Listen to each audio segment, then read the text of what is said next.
Well, thank you very much.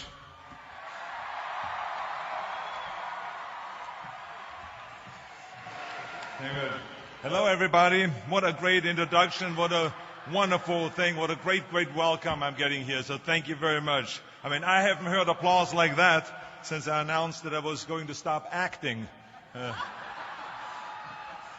But anyway, it is really terrific to see here so many graduate students and undergraduate students and graduating here today. I heard that there are 4,500 graduating here today in undergraduate students, so this is fantastic. There's 2,200 men, 2,300 women, and five are listed yourselves as undecided. So this is really a great bunch of people here. I love it.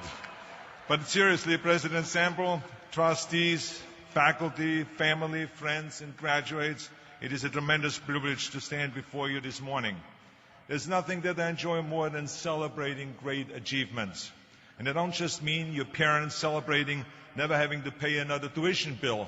That's not what I'm talking about. I'm talking about just celebrating the great accomplishments. So let me congratulate the Trojan class of 2009 on your graduation from one of the finest universities in the world. Let's give our graduates a tremendous round of applause. What a special day. What a great accomplishment.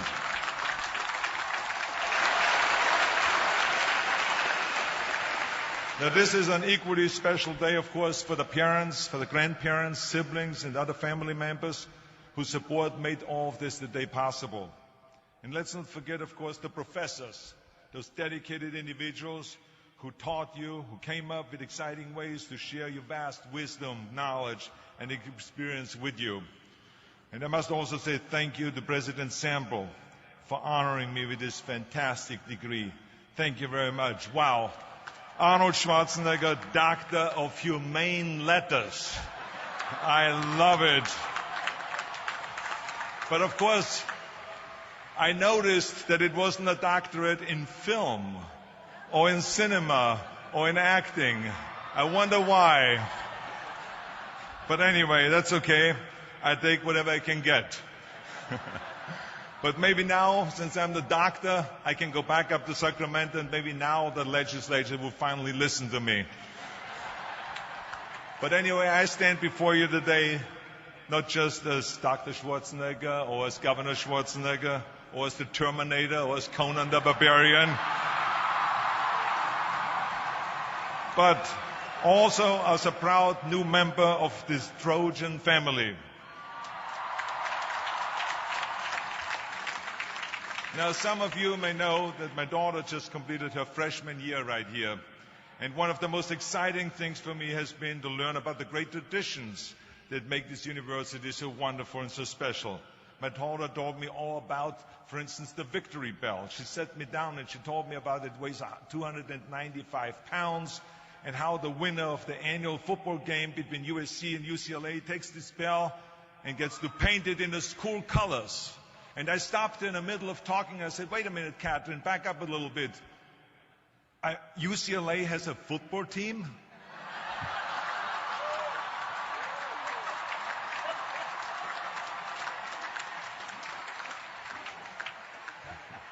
Now, of course, my daughter's journey here at USC is just beginning, and yours is ending.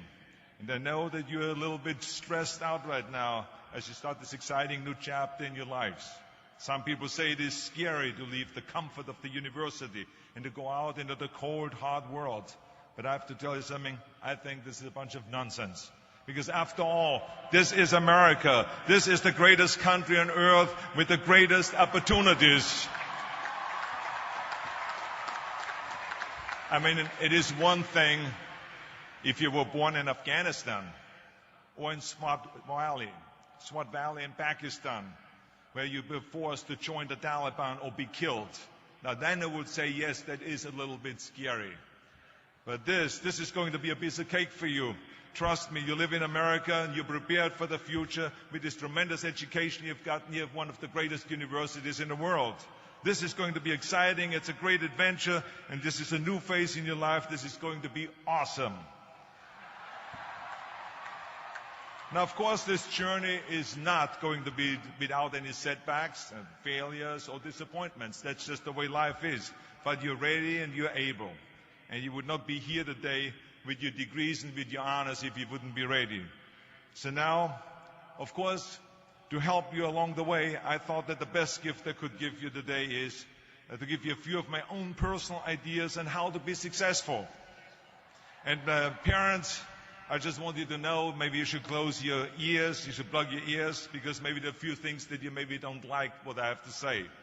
But anyway, I can explain how I became successful and who I am today by going through what I call Dr. Schwarzenegger's 6 rules of success. Now, of course, people ask me all the time, they say to me, what is the secret to success? And I give them always this short version. I say, number 1, come to America. Number 2, work your butt off. And number 3, marry a Kennedy. But anyway. But anyway, these are the short rules. Now today I'm going to give you the 6 rules of success. But before I start, I just wanted to say these are my rules. And I think that they can apply to anyone. But that is for you to decide, because not everyone is the same. There's some people that just like to kick back and coast through life, and others want to be very intense and want to be number 1 and want to be successful. And that's like me. I always wanted to be very intense. I always wanted to be number 1. I took it very seriously in my career. So this was the same when I started with bodybuilding. I didn't want to just be a bodybuilding champion. I wanted to be the best bodybuilder of all times. The same was in the movies. I didn't want to just be a movie star. I wanted to be a great movie star that's the highest paid movie star and have above the title billing.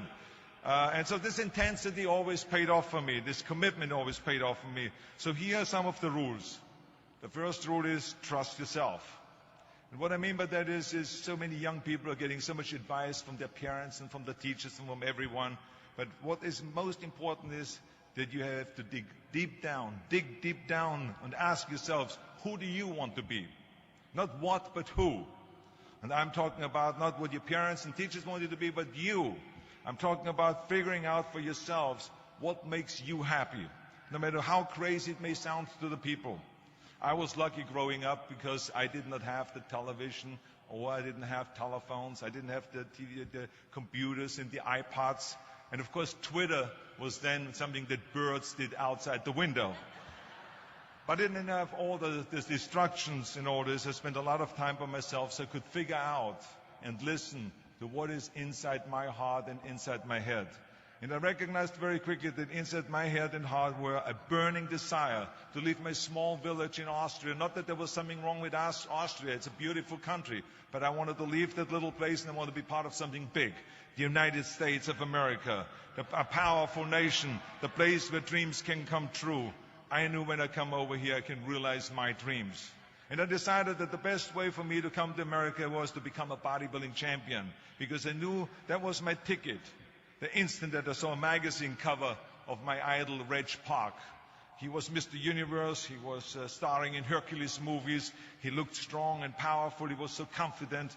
So when I found out he got that way, I became obsessed, and I went home and I said to my family, I want to be a bodybuilding champion. Now you can imagine how that went over in my home in Austria. My parents, they couldn't believe it. They would have been just happy if I would have become a police officer like my father, or married someone like Heidi, who had a bunch of kids and ran around like the Van Trapp family in Sound of Music. That's what my family had in mind for me. But something else burned inside me. Something burned inside me. I wanted to be different. I was determined to be unique. I was driven to think big and to dream big. Everyone else thought that I was crazy. My friend said, if you want to be a champion in a sport, why don't you go and become a bicycle champion or a skiing champion or a soccer champion? Those are the Austrian sports. But I didn't care. I wanted to be a bodybuilding champion and use that to come to America and use that to go into the movies and make millions of dollars. So, of course, for extra motivation, I read books on strongmen and on bodybuilding and looked at magazines. And one of the things I did was I decorated my bedroom window, my bedroom wall.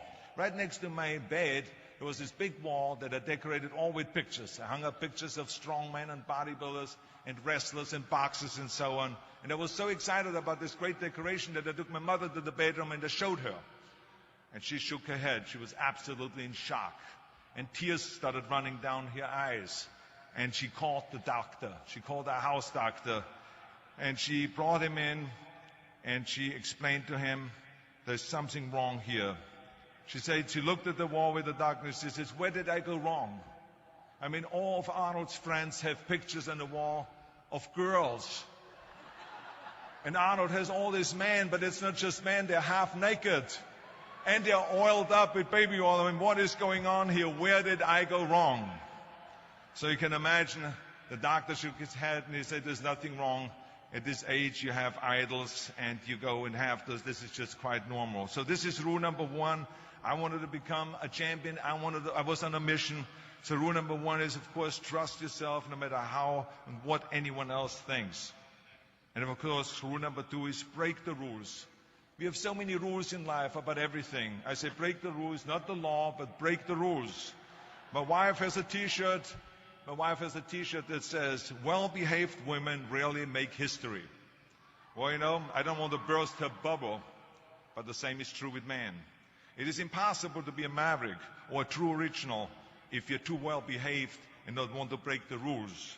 You have to think outside the box. That's what I believe. After all, what is the point of being on this earth if all you want to do is be liked by everyone and avoid trouble?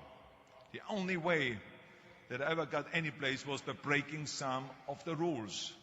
After all, I remember that after I was finished with my bodybuilding career, I wanted to get into acting and I wanted to be a star in films.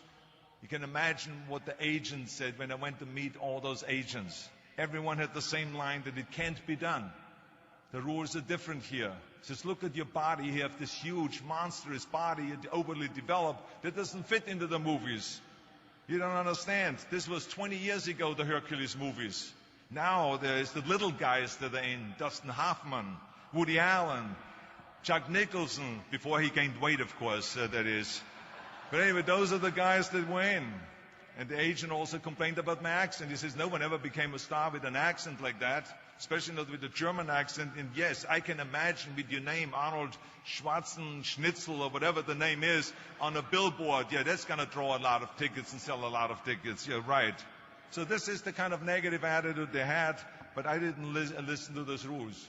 Even though they were very nice and they said, look, we can get you some bit parts. We can get you to be, playing a wrestler or a bouncer. Oh, maybe with your German accent, we can get you to be a Nazi officer in Hogan's Heroes or something like that. But, I didn't listen to all this. These were their rules, not my rules. I was convinced I could do it, that if I worked as hard as I did in bodybuilding, 5 hours a day, and I started getting to work, I started taking acting classes, took English classes, took speech classes, dialogue classes, accent removal classes I even took. I remember running around, a fine wine grows on a vine. You see, because Germans had difficulties with the F and the W and the V. So fine wine grows on a vine. I know what some of you now say is, I hope that Arnold got his money back. But let me tell you something. I had a good time doing those things and it really helped me. And finally, I broke through. I broke through and I started getting the first parts in TV, Streets of San Francisco. Lucille Ball hired me. I made Pumping Iron, Stay Hungry. And then I got the big break in Conan the Barbarian.